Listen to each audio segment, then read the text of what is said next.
banlieue nord parisienne. J'étais la première de ma famille à avoir le baccalauréat.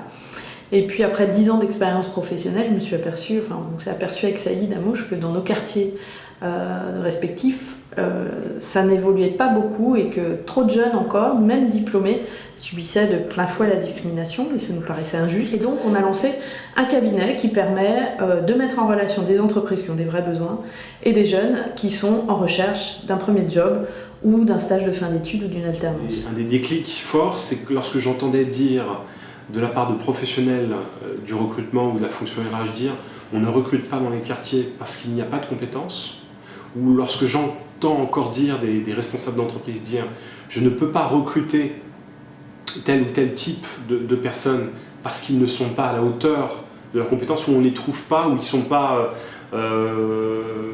n'ont pas le niveau, où ils n'ont pas la maîtrise du métier, c'est pas possible. La Seine-Saint-Denis, c'est 15 000 jeunes diplômés fabriqués chaque année, donc on n'a plus de problème de compétences, on n'a plus de problème de qualification.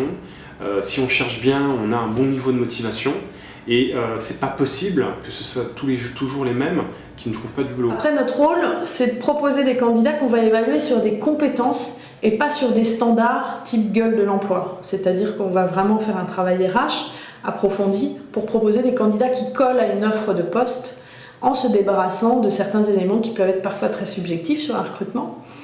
Et donc de présenter des candidats que peut-être d'autres opérateurs plus classiques du recrutement ne présenteraient pas. On a structuré aussi tout ce qui est accompagnement, puisque nos valeurs associatives font que notre but c'est de placer des gens en entreprise bien sûr, mais qu'est-ce qu'on fait de ceux qui ne sont pas encore tout à fait prêts? Comment on peut les aider? Donc on met en place des programmes d'accompagnement où dedans on va trouver le projet vidéo, qui est un projet qui nous tient vraiment à cœur. On accompagne vraiment les candidats sur 1 jour et demi, sur comment valoriser ses expériences professionnelles, ses compétences.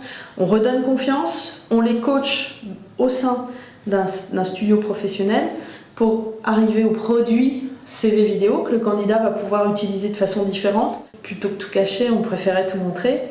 Et le CV vidéo, c'est déjà entrouvrir la porte du recruteur et on est dans un rapport qui est beaucoup plus humain que simplement la consultation du CV papier. On aimerait passer de 400 ou 800 candidats placés à peut-être 40 000 ou 100 000 dans les prochaines années.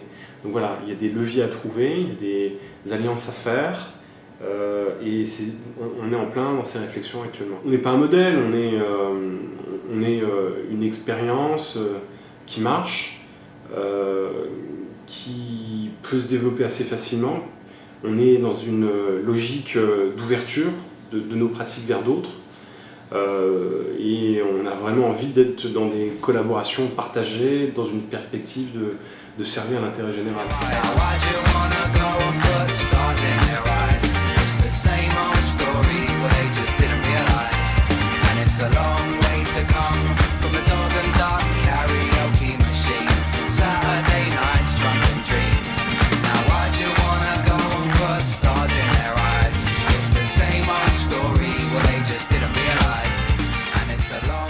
To come.